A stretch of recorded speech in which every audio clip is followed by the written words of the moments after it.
इंदौर में श्री बागेश्वर कंसोधन वैश्य समाज की राष्ट्रीय कार्यकारिणी का भव्य शपथ ग्रहण समारोह शुक्रवार को आयोजित किया गया। इस अवसर पर मध्य प्रदेश के उपमुख्यमंत्री राजेंद्र शुक्ल और पूर्व विधायक आकाश विजयवर्गीय मुख्य अतिथि के रूप में उपस्थित रहे। समारोह के दौरान समाज की एकजुटता और संगठन के देशव्यापी विस्तार पर चर्चा की गई।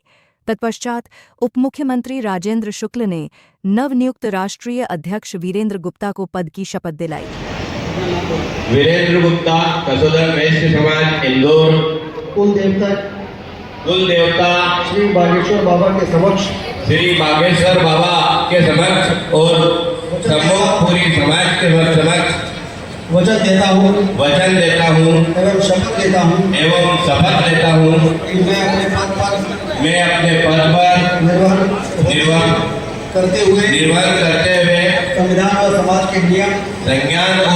के नियम व कानूनों का पालन करूँगा। अपने संबोधन में उपमुख्यमंत्री शुक्ल ने समाज के कार्यों की सराहना करते हुए कहा कि ऐसे संगठनों की भूमिका समाज निर्माण में अत्यंत महत्वपूर्ण होती है। बागेश्वर कसोधन वैश्य समाज के इस शपथ ग्रहण समारोह में मैंने वीरेंद्र जी को बहुत शुभकामनाएं दी हैं।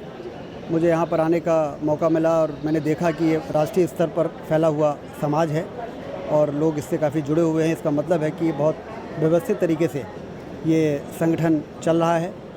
आदरणीय कैलाश विजयवर्गीय जी ने मुझे यहाँ पर आने के लिए निर्देश किया था, तो मैंने कहा कि मैं ज़रूर यहाँ पर आऊँगा और यहाँ पर आकर मुझे लगा कि अन्य समाजों को भी प्रेरणा लेनी चाहिए और इसी प्रकार के संगठन को बनाकर और जो ज़रूरतमंद लोग हैं उनकी मदद करनी। वहीं अध्यक्ष पद की जिम्मेदारी संभालते हुए वीरेंद्र गुप्ता ने कहा, मैं पूरी निष्ठा और प्रतिबद्धता के साथ समाज की सेवा करूंगा। यदि 1 वर्ष के भीतर अपेक्षित परिणाम नहीं दे पाया तो स्वेच्छा से अपने पद से इस्तीफा दे दूंगा। समाज ने पूरी देश की समाज को का जिम्मा संभालने का जिम्मा दिया है। मैं पूरी समाज के सामने जिस जिम्मेदारी का निर्वाह करने के लिए उन्होंने मुझे जिम्मेदार समझा है, मैं उन जिम्मेदारियों का निर्वाह करूं, इसका मैंने प्रण लिया है।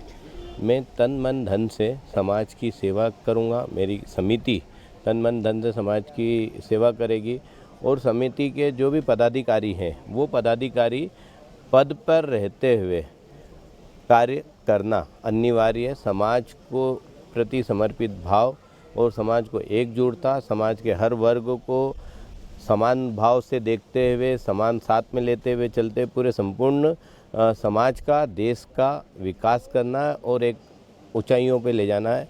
यही हमारी पूरी कार्यकारिणी का लक्ष्य रहेगा। और अगर मैं या मेरी कार्यकारिणी का कोई भी व्यक्ति पद पर आसीन होने के बाद अगर वह अपनी जिम्मेदारियों का निर्वाह नहीं करता है तो उसे पद पर रहने का हक नहीं है। यह हमने अपनी पूरी कार्यकारिणी से कमिटमेंट लिया है और साल भर के हमको यह जिम्मेदारी 3 साल के लिए समाज ने सौंपी है, लेकिन हम प्रमुखता से हम साल भर अपना कार्य करके दिखाएंगे समाज को। उसके बाद ही हमें अगर हमारी जिम्मेदारियों का निर्वाह कंटिन्यू करते हैं तो हम 3 साल की जिम्मेदारी लेंगे और नहीं तो हम अपनी जिम्मेदारियों से मुक्त हो जाएं। हमें हमारी समाज की जो मुख्य आयोजन समिति है और जो राष्ट्रीय स्तर की समिति है, ये हमें रहे स्थान पर किसी दूसरे अन्य जिम्मेदार व्यक्ति को उस पे पद पे आसीन करे जो समाज का विकास करे। उद्देश्य ये है कि समाज का विकास होना चाहिए, समाज एक अच्छी ऊंचाइयों पे और एक हर स्थिति में मजबूत होना चाहिए। समाज मजबूत रहता है तो देश मजबूत होता है। यही हमारी पूरी कमेटी का उद्देश्य रहेगा। कार्यक्रम का मुख्य उद्देश्य संगठन को राष्ट्रीय स्तर पर विस्तार देना और युवाओं को समाज से जोड़ना रहा। कुल मिलाकर अब वीरेंद्र गुप्ता के नेतृत्व में श्री बागेश्वर कंसोधन वैश्य समाज एक नई दिशा में आगे बढ़ने को तैयार है।